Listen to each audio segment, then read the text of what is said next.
So today's Cardinal lesson, we're going to be talking about a long-term care solution that is a combination of both life insurance and long-term care insurance. And I think you're really going to enjoy this. I want to bring Tom on. Yeah, and so we're doing this video around the long-term care because this of all the risks that we face in retirement, this is the biggest risk that all of our prospects and clients face. Is if this happens, this is what's going to upend most people's plans. And so we have a lot of videos that talk about long-term care. We have a different policy, a different company that we're going to talk about today, and we'll position that why we might use this one. But the real reason we want to do this is because this is important. This is really important for Hans and myself. We feel strongly that this needs to be a part of everyone's financial plan. Not maybe this particular policy, but some plan around this needs to be included in everyone's plan. Okay. And so what's different, there's a lot of things different about this particular policy we're talking about today. But if I had to point to one thing, it's the cash indemnity benefit. So this policy, when you need long-term care, doesn't matter whether it's at home or it's at the assisted living, any type of care, it doesn't matter. It's not about the setting where you're getting the care. So you need to qualify for the care. You need to be chronically ill. You need to have a written plan of care, but they don't monitor the care. And then once you qualify, they just start sending you a check for the monthly amount, and they send it every month. It's a tax-free check, and you don't have to be accountable to the insurance company to pay out the claims. So this is one question that we always get from adult children at claim time on long-term care policies. Can my parents hire me? Can they hire somebody that we know from the church? And the answer is usually no. I mean, usually with most long-term care policy, it doesn't make them bad. You have to use a licensed home health care agency, and you have to get all your services through them. So that gives the insurance company a good way to monitor the claims. Plus, the insurance company is going to want to make sure you spend that amount before they pay it. But on this particular policy, if one thing, and there's many things that stand out, is the fact that they just send you a check for your benefits once you qualify every month, and they're going to check in on you every year or so. So I want to do something a little different on this video, is I want to talk about the 7 subjects or the 7 topics we do in financial planning for people that are retiring. And obviously this box, the checkbox for long-term care, we're covering on the show today. And I wanted to talk, Medicare does not pay for this stuff. We're talking about custodial care here, help with just the activities of daily living. And a lot of this pays in your own home. Medicare just pays a little bit of that for skilled care, but Medicare doesn't pay for this. So you need to have a separate plan.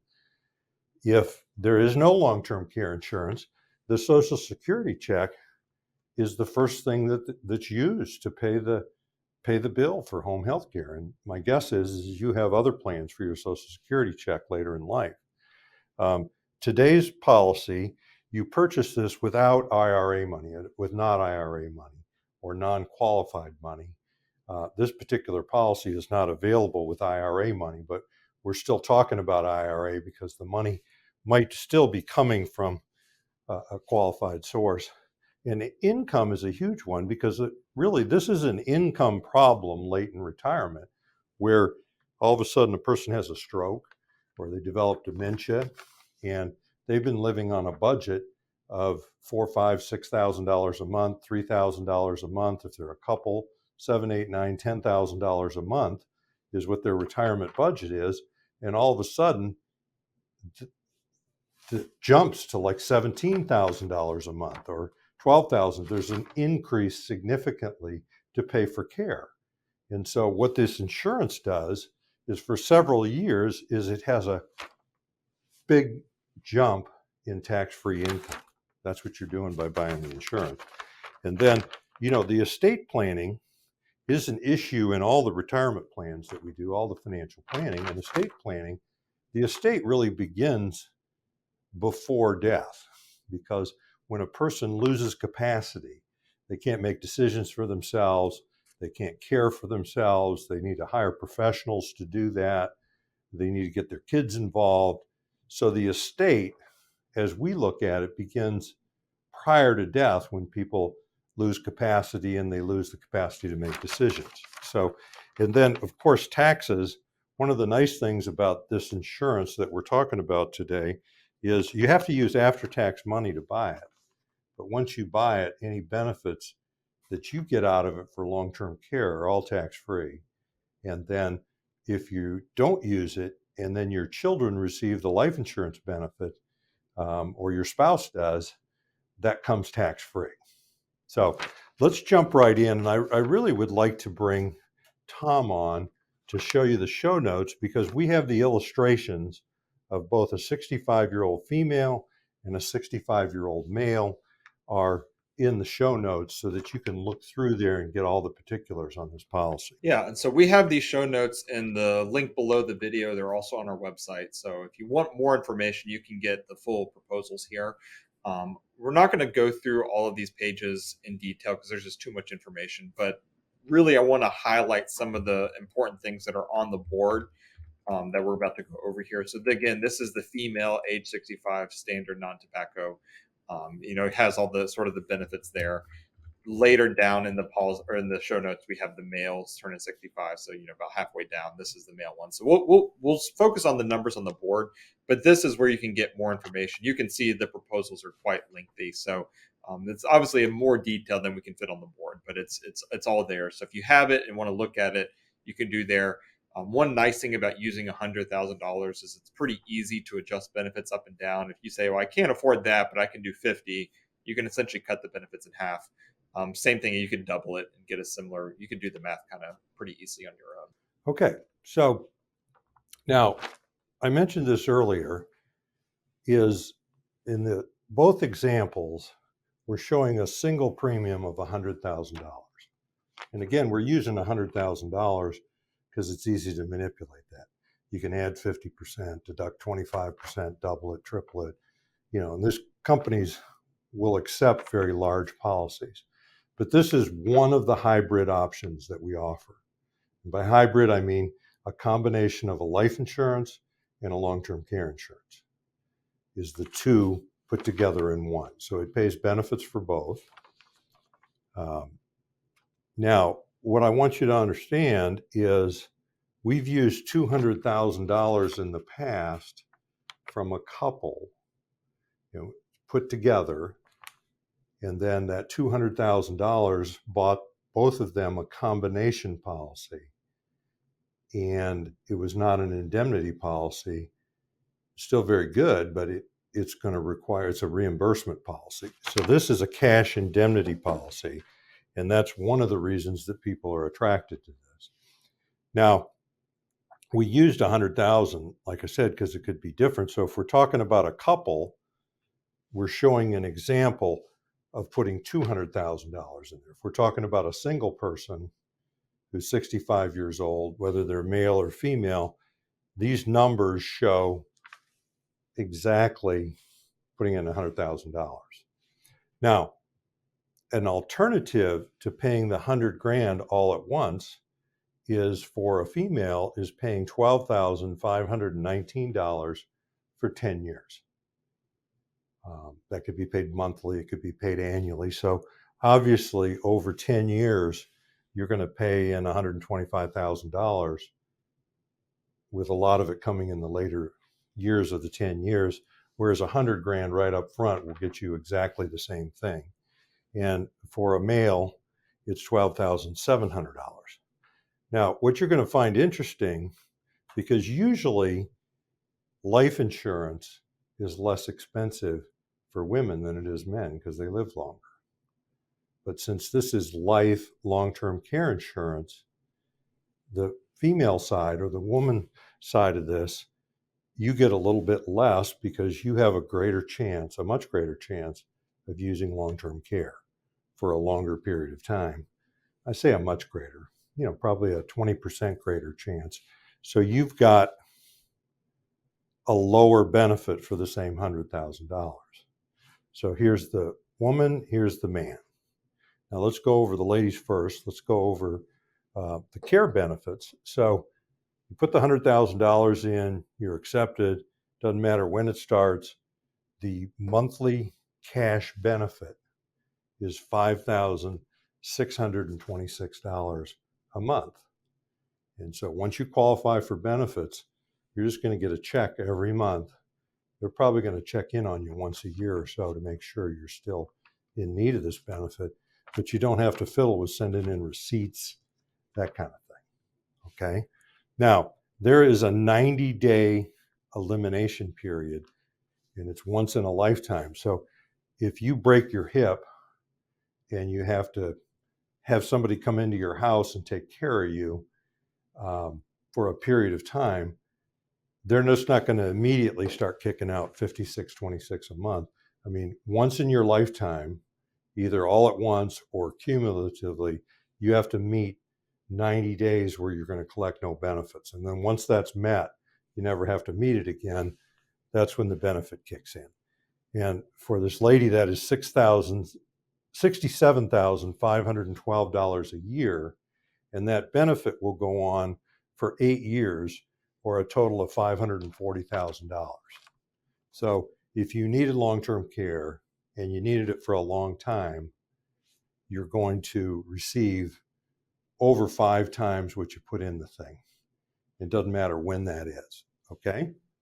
Now, the same thing for a man, 65, put in $100,000, the benefit is $64.70 a month, 77 grand a year, 621,000 of long-term care benefits, where it'll pay for a total of 8 years.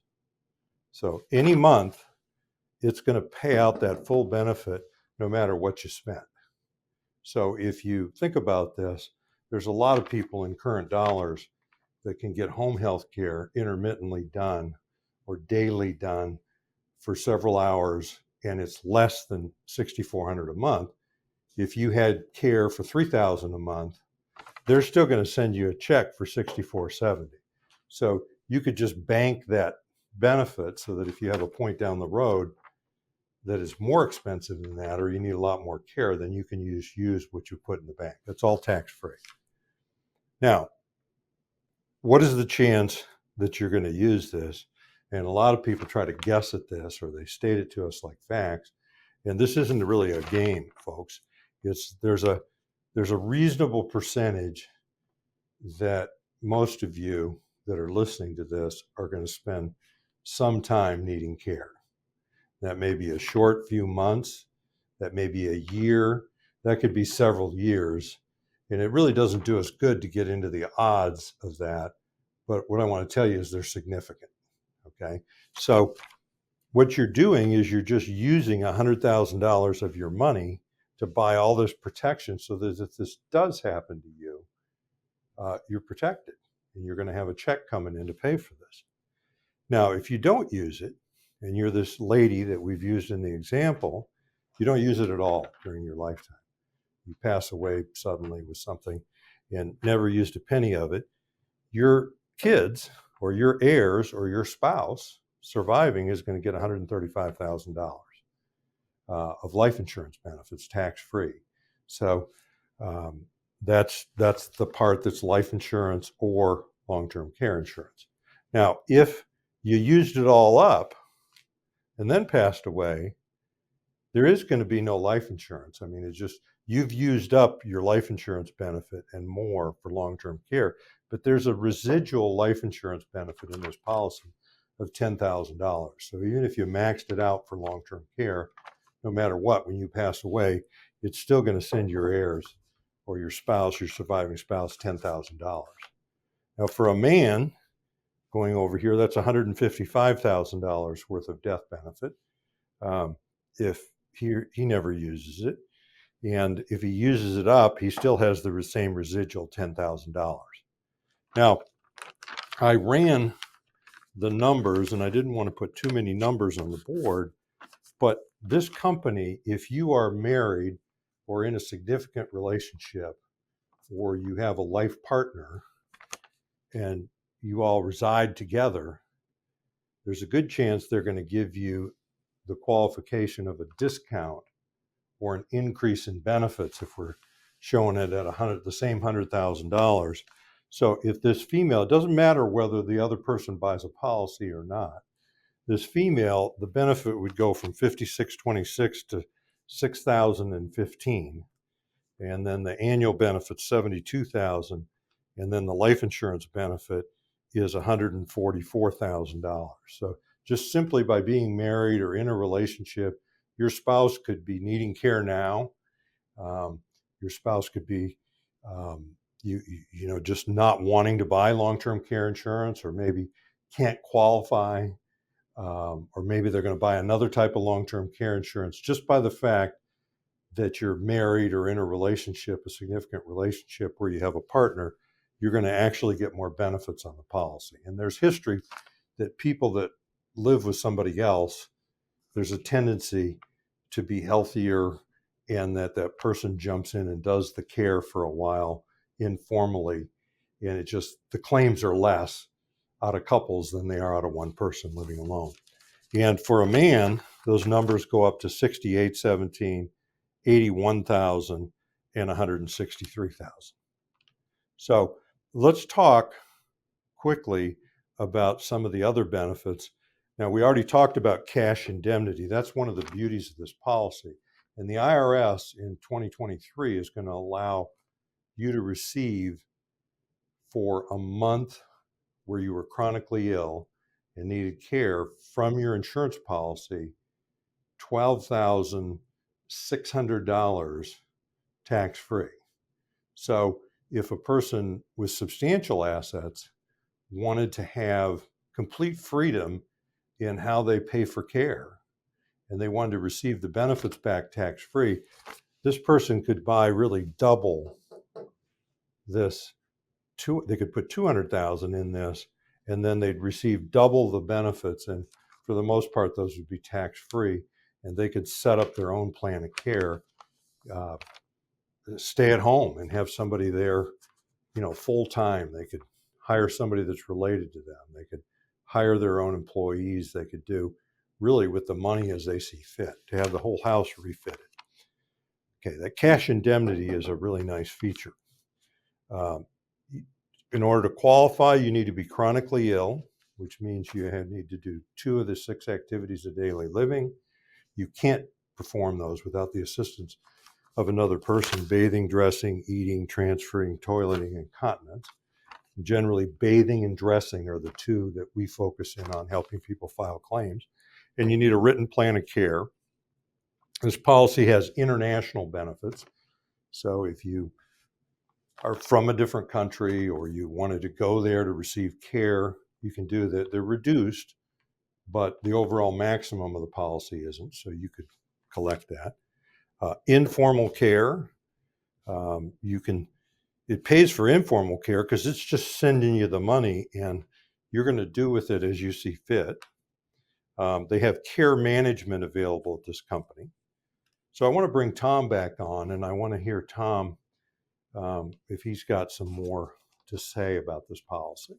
Yeah, I mean, I think not specifically about the policy. I think you've covered that well, but I think I want to position the reason that you do a lot of this planning is not necessarily, it really isn't for you. It's really for your family. I mean, if you get sick, someone is going to take care of you. And are you going to put that burden on your spouse, on your kids, which oftentimes are the ones who pick up the pieces? And even if you have a lot of money, if you haven't done the proper planning and they know where to go get that money from, it's very stressful, very hard for them to figure out what to do. A plan like this really is a way to set up and pay now to fund a future potential expense. And it really relieves a huge burden off your family. The family is going to be involved, but you want them to be there as more supportive role, not having to do the heavy lifting of providing the actual care day in and day out. Yeah, I mean, I own this stuff, and if you don't have this kind of money that you've already paid taxes on, but yet you have significant IRA money, and you want to talk to us about using your IRA money in a lump and spreading the taxes over several years, we have another company, another policy. We have a lot of choices in this department. So this is an example where we're really going to focus in on getting a lot of bang for your buck, and then also on this cash indemnity feature is sweet to have in your plan. So I'm Hans Scheil, And I'm Tom Griffith. and we thank you very much for listening. Thank you.